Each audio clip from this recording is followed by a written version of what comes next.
Kerran kauan sitten, syvällä metsän siimeksessä, asui hajamielinen keksijä nimeltään Toivo. Toivo oli ystävällinen ja hyväsydäminen, mutta hänellä oli tapana unohtaa kaikki tärkeät asiat, sillä hänen mielensä oli aina täynnä uusia keksintöjä.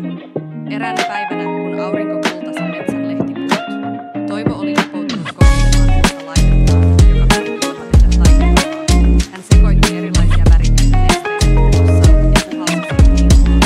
Mutta sen sijaan, että taikajuoma olisi ilmestynyt, pullonkorkki polkahti ilmaan ja räjähti värikkäiden kipinöiden saatteella.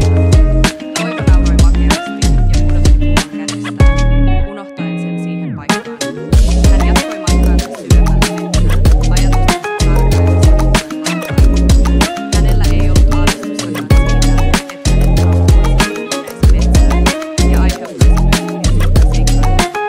Illan tullen metsässä alkoi tapahtua. Kukat alkoivat puhua, eläimet tanssia ja puiden lehdet loistaa eri värisinä. Taikajuoma, joka Toivo oli vahingossa loihtinut, oli saanut metsän heräämään eloon. Kun Toivo huomasi, että oli myöhä ja aika palata kotiin, hän hämmästyi näkemästään. Hän ei tunnistanut metsää ja hän näki kukkien nauravan ja tanssivan ympärillään. Toivo yritti selvittää, mitä oli tapahtunut, mutta hän ei muistanut, mihin oli jättänyt taikajuomapullon. Hän tajusi, että oli aika auttaa metsän asunkeja rauhoittumaan ja palaamaan normaaliin tilaansa.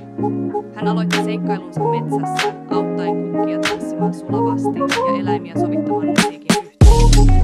Matkallaan hän kohti myös haltioita, jotka pyysivät häntä auttamaan muiden ja palaamaan. Toivo ei ollut varma, mitä tekisi.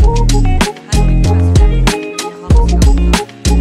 Hän keksi yhä uusia ideoita ja käytti niitä auttaakseen metsän asunkeja. Kun aurinko laskeutui taivaan rannalta, metsä alkoi vähittäin. Taikajuoma, joka oli oli kaikki ja metsä oli palannut. Metsän asukkaat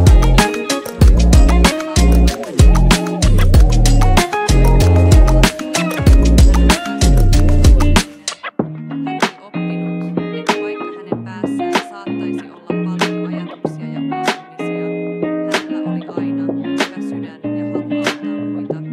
Ja niin Toivo jatkoi keksintöjensä parissa, unohtaen välillä pieniä asioita, mutta muistaen aina sen, kuinka tärkeää oli olla hyvä sydäminen ja auttaa muita, oli sitten unohtanut pullojaan tai ei.